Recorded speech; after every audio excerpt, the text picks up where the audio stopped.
natin itong huli natin. Bali dalawa sila. Ayan, magnanay.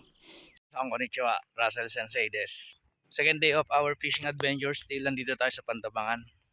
So for the setup natin ngayon, syempre Artemis, ayan 6 feet. And meron tayong Ryobi 800 suffix na line, 4 pounds. And leather line natin ay 6 pounds. At Shopee lure, ayan, Shopee lure, try natin. Samahan nyo ako sa aking adventure, try natin mag-hunt ng bass. Okay, try natin mag-cast.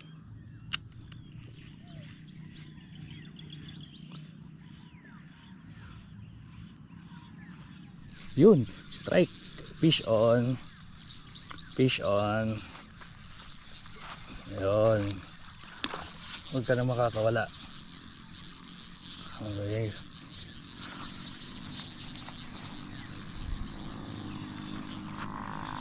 okay, first catch.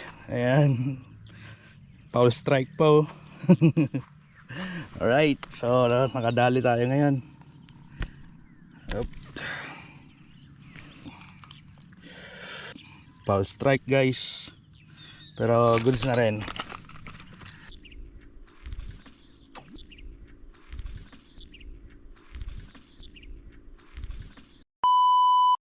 So ayun guys, bago tayo ng setup, try natin itong zoom lure, no? Medyo crazy setup yung ginawa natin. Naka ultralight tayo, tapos ayan 10 grams na bullet head, tapos 6 inch na ayan zoom lure. Try natin. Ayaw ko magat sa lure eh.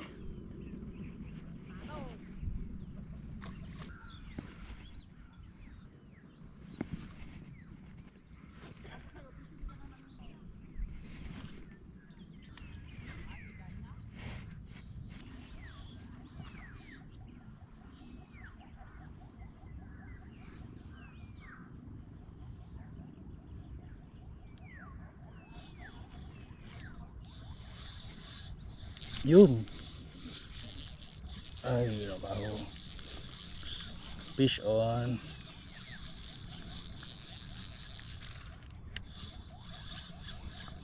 Mahilab-hilab to. Alright.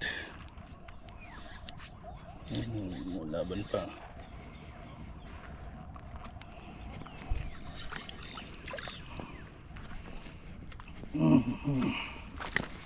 Ay, fish on. Alright, so second catch natin, huli sa zoom lure. Ayan, thank you Lord, naka second catch tayo.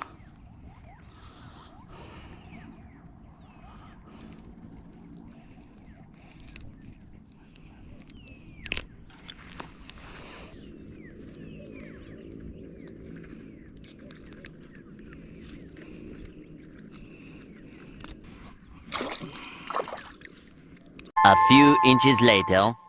So ayun guys, nagugutom na tayo. Pagod na rin tayo maghagis.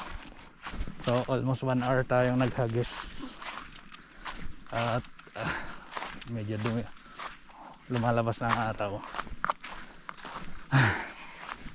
At tayo naman ay mag-iihaw. Alright, so hanap tayo ng kahoy.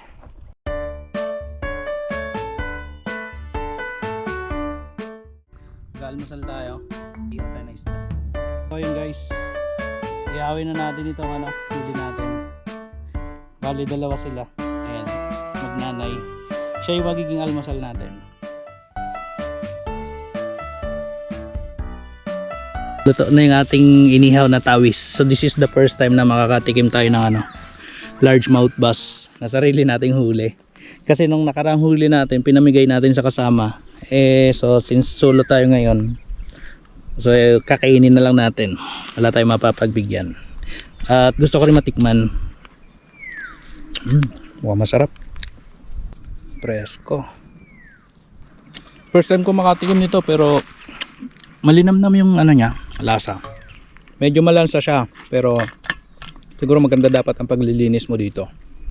Kasi siya ay inihaw, ayun, tanggal din naman yung lansa niya. Saka ano pa ba aasahan mo sa isda? Di malansa, di ba? Kanina meron tayong nakausap na local.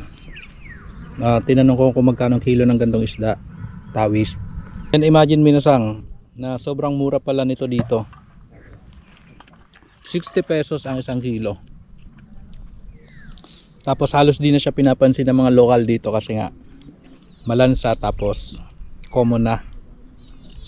Ayan. So maibebenta naman 60 pesos. Siguro sa market mga 100 pesos ang isang kilo.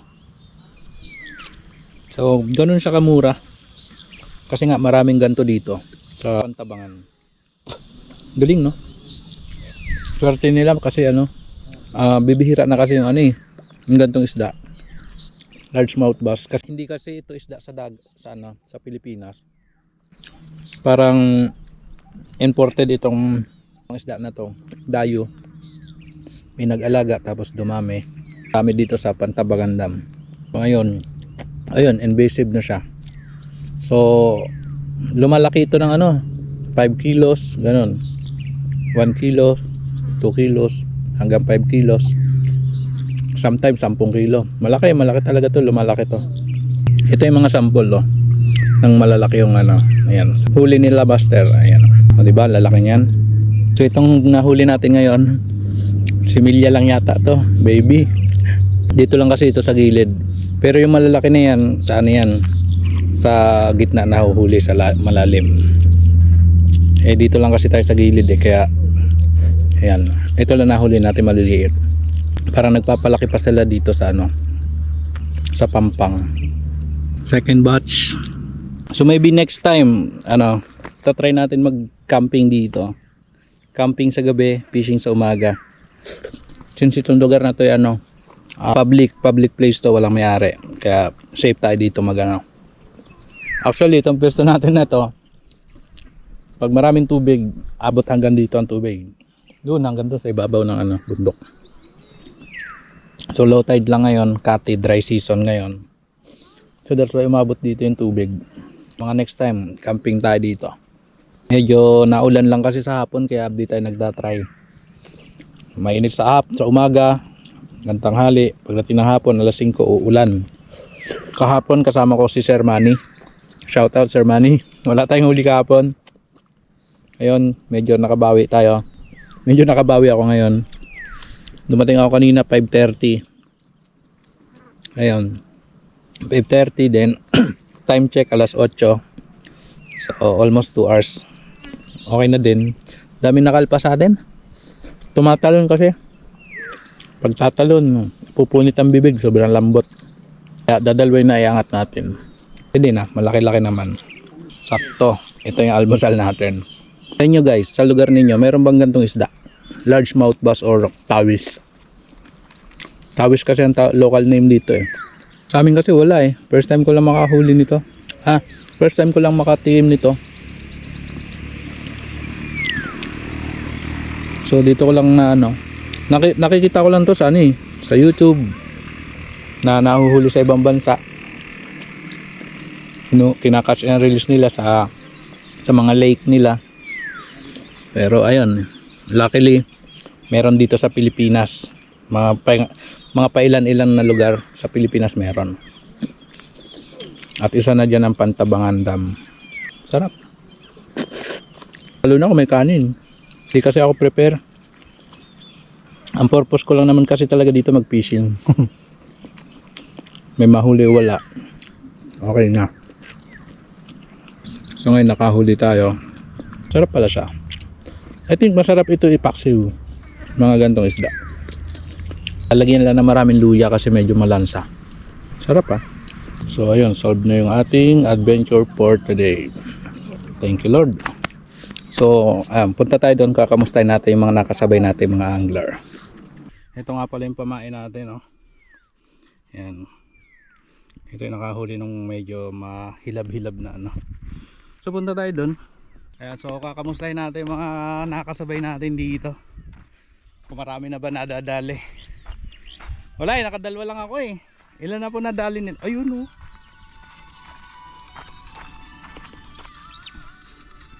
Ayos, 4.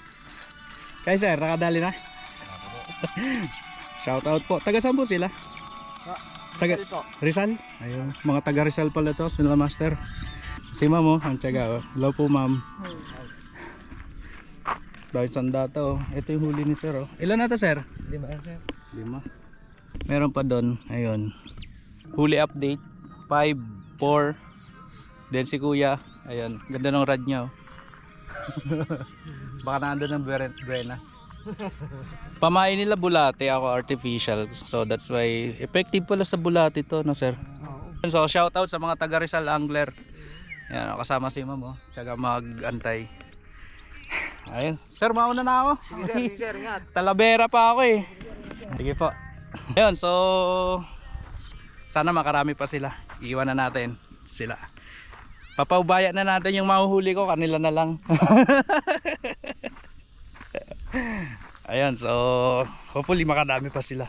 Mga taga Rizal pala sila. So, tayo, uwi na tayo. Nakapag-fishing na tayo. Catch and cook. And ayan, it's time to go home. That's an adventure for today. Russell Sensei des. Domo arigatou gozaimashita.